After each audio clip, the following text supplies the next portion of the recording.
नमस्कार दोस्तों, Jain technologies limited के Q2 के रिजल्ट आ चुके हैं। दोस्तों ये सारी अमाउंट लैक्स में है। प्रीवियस ईयर का रिजल्ट यहाँ पर है, प्रीवियस क्वार्टर यहाँ पर, और इस Q2 का रिजल्ट यहाँ पर है।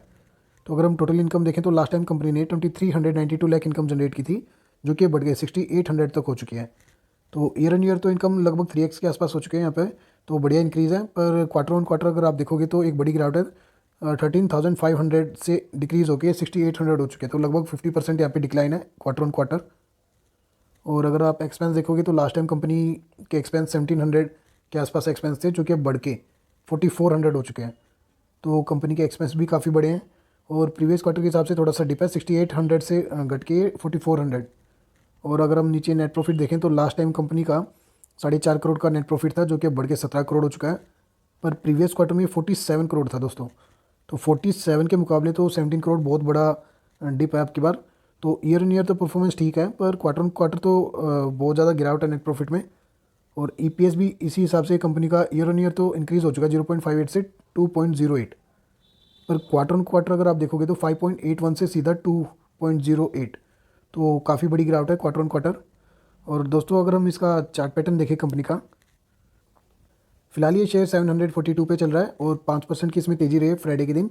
और अगर हम 5 दिन की बात करें तो 5 दिन में 3.5% के रिटर्न, और एक महीने में लगभग 3% के नेगेटिव रिटर्न चल रहे हैं। और 6 महीने के हिसाब से देखें तो पैसे डबल हो चुके हैं। तो 6 महीने में 156% के रिटर्न दिए हैं इस शेयर ने, और एक साल का अगर हम टाइम फ्रेम देखें तो 266% के रिटर्न। तो एक साल में तो 266% के इसने रिटर्न दे के 1 लाख के 3 लाख से भी ज़्यादा बना दिए दोस्तों।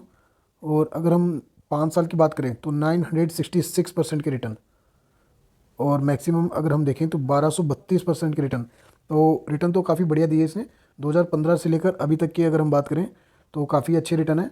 और अगर इसके फंडामेंटल्स देखें दोस्तों, कंपनी का मार्केट कैप 6200 करोड़ है, स्टॉक का पी 71 है, तो थोड़ा ज़्यादा चल चुका है शेयर। और अगर हम नीचे बैलेंस शीट देखें इसकी, तो 2012 में जो 102 करोड़ की सेल्स थी, तो वो अभी फ़िलहाल 300 करोड़ तक हो चुकी है। तो सेल्स ठीक है, पर दिक्कत ये है इसमें दोस्तों, सेल्स अप डाउन ज़्यादा हो रही है, कंसिस्टेंट ऐसी कोई ग्रोथ दिख नहीं रही हमें। ऐसी नेट प्रॉफिट में भी है। अगर आप नेट प्रॉफिट देखोगे तो जो पहले 32 करोड़ कमाती थी कंपनी, अभी फ़िलहाल वो 38 करोड़ 38 करोड़ कमा रही है। पर नेट प्रॉफिट कंसिस्टेंट नहीं है, जैसे 32 करोड़ फिर एकदम से 5 करोड़, फिर जीरो, फिर 16 करोड़, फिर 2 करोड़, फिर 7 करोड़, फिर लॉस, फिर 19 करोड़, फिर एकदम से 61 करोड़, फिर एकदम से 4 करोड़। तो 61 से सीधा 4 करोड़ अगले साल नेट प्रॉफिट, फिर 2 करोड़। और अगर हम अब देखें अब एकदम से 38 करोड़। तो दोस्तों नेट प्रॉफिट अप डाउन ऐसे चल रहा है इसका, तो ऐसी कोई कंसिस्टेंट हमें ग्रोथ नज़र आ नहीं रही। तो काफ़ी रिस्की शेयर हो सकता है। हाँ, ये आपको रिटर्न ज़रूर दे रहा है अभी फ़िलहाल, पर फंडामेंटल्स के हिसाब से तो थोड़ा रिस्की लग रहा है। रिजर्व्स भी ठीक है 300 करोड़ के, बोरोइंग्स भी कोई इशू नहीं है, 6 करोड़ की बोरोइंग्स है, कोई बड़ी बात नहीं। और प्रमोटर्स की होल्डिंग भी देखें हम तो 57% के आसपास प्रमोटर्स की होल्डिंग है। एफआईज के पास 4% है, पब्लिक के पास 36% है। तो ये भी ठीक है, डिसेंट डेटा है, कोई दिक्कत नहीं होल्डिंग्स के मुकाबले भी। पर अगर आप इसकी सेल्स देखोगे तो थोड़ा कंसिस्टेंट नहीं है दोस्तों, और ना ही कोई ग्रोथ ज़्यादा नज़र आ रही है। बाकी आप अपनी स्टडी करके तभी इसमें इन्वेस्ट करना, थोड़ा रिस्की है मेरे अकॉर्डिंग तो। और बाकी आप अपने स्टडी करना इसमें, क्योंकि कंपनी फ़िलहाल प्रॉफिट तो जनरेट कर रही है पर कंसिस्टेंट नहीं, दिक्कत यही है।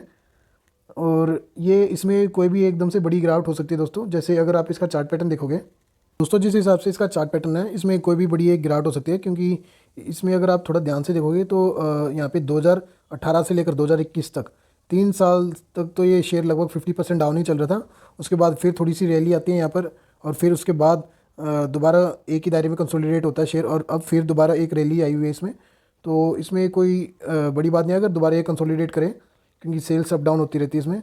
और दोस्तों बाकी आप अपनी स्टडी करके तभी इसमें इन्वेस्ट करना, और ऐसी और वीडियोज़ के लिए आप इस चैनल को सब्सक्राइब कर सकते हो।